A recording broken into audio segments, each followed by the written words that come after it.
Dalam bernegara, Amerika menggunakan strategi banyak muka untuk menaklukkan negara lain. Catatan yang kita sepakati adalah negara Amerika itu negara agresor. Banyak alat mereka untuk melakukan agresi dengan smart power-nya, seperti atas nama demokrasi, atas nama HAM, atas nama peacekeeping, menggunakan kekuatan dolar dan kendali negara lain dengan hutang memakai IMF, memakai World Bank, serta lembaga rating. Pengusaha besar Amerika melakukan hostile takeover ala Wall Street milik swasta untuk makan swasta negara lain. Private equity army dan defense kontraktor masuk ke sebuah wilayah sebelum kemudian mengambil sumber daya alam suatu negara, dan itu banyak sudah dilakukan. Libya disikat, Irak disikat, dan banyak negara lagi. Kemudian sisi lain, Tiongkok juga sama di dalam melakukan agresi ekonominya demi menghidupkan 1,5 miliar penduduk Tiongkok. Tiongkok memakai 3 instrumen utama, yaitu mengendalikan hukum sebuah negara, mengendalikan media di negara yang akan dia incar,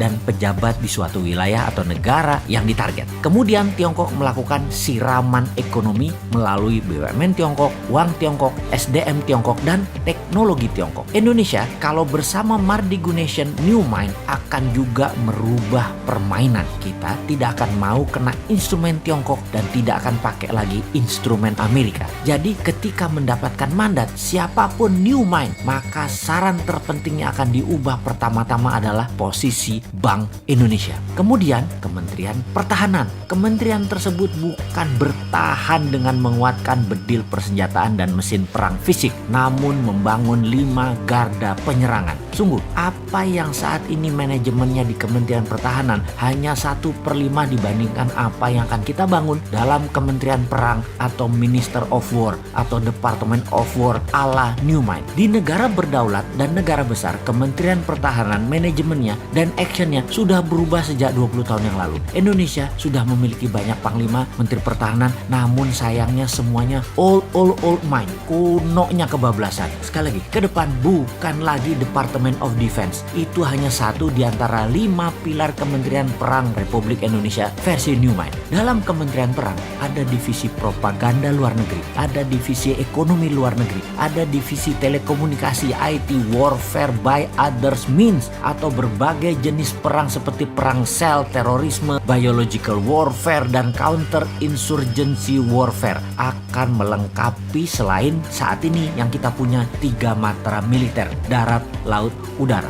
Panglima tentara adalah wamen atau wakil menteri, atau bisa juga merangkap sebagai menteri pertahanan tergantung kebutuhan dan situasi serta kemampuan individu panglima tersebut. Dimana kalau panglimanya juga menteri perang, wamennya dari instrumen lain yaitu sipil yang berpengalaman luar negeri. Itu bisa juga. Atau dibalik, mana yang penting? Yang penting mereka paham, berani bertindak, dan cepat mengambil keputusan. Department of Homeland Security adalah kementerian yang membawahi kepolisian. Kepolisian sekarang tidak direct ke presiden, tapi di bawah kementerian. Kementerian Homeland Security dan National Defense Council di bawah Menko Pertahanan, Keamanan, dan Perang, Menko PKP. Ini nomenklatur kementerian baru. 3 pilar Mardigu Nation itu sederhana. Itu diwakili 1 Menko Ekonomi dan SDM, 2 Menko PKP, Hukum dan Politik, dan 3 Menko Kesra dan HAM. Di dalam membangun kekuatan serang, maka pasukan elit Densus Gultor menjadi 1. Densus di dalam, Gultor serang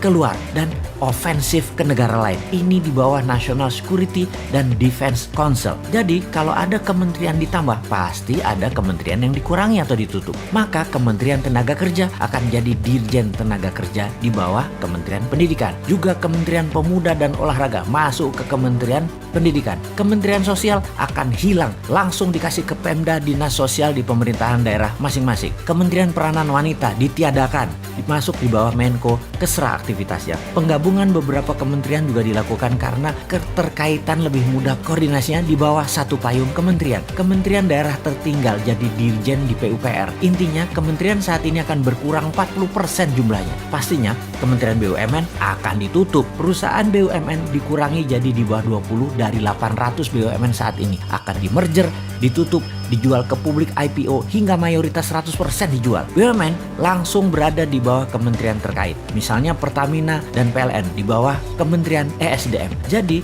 New Mind akan mengembalikan semua fungsi alat negara sesuai Undang-Undang Dasar 45, di mana kementerian adalah jabatan politik dan sebagai regulator, tidak lagi sebagai operator. Kemudian pastinya swasta nasional pengusahanya termasuk UKM boleh membangun dan berbisnis sama dengan Pertamina serta PLN. Boleh punya sumur minyak sendiri, penyulingan minyak sendiri, distribusi hingga SPBU. Begitu juga di listrik, bisa membangun power plant sendiri, distribusi transmisi kabel sampai ke konsumen. Percayakah ternyata harga BBM bisa lebih murah dari sekarang, harga listrik bisa lebih murah dari sekarang, serta menjangkau seluruh wilayah Indonesia karena swasta yang bergerak. Makanya New Mind itu heavy on private, kalau Old Mind itu heavy on government. Bersama Old Mind rakyat hanya disuruh nonton serta keprok-keprok tok. Bersama New Mind UKM terbang menaklukkan dunia.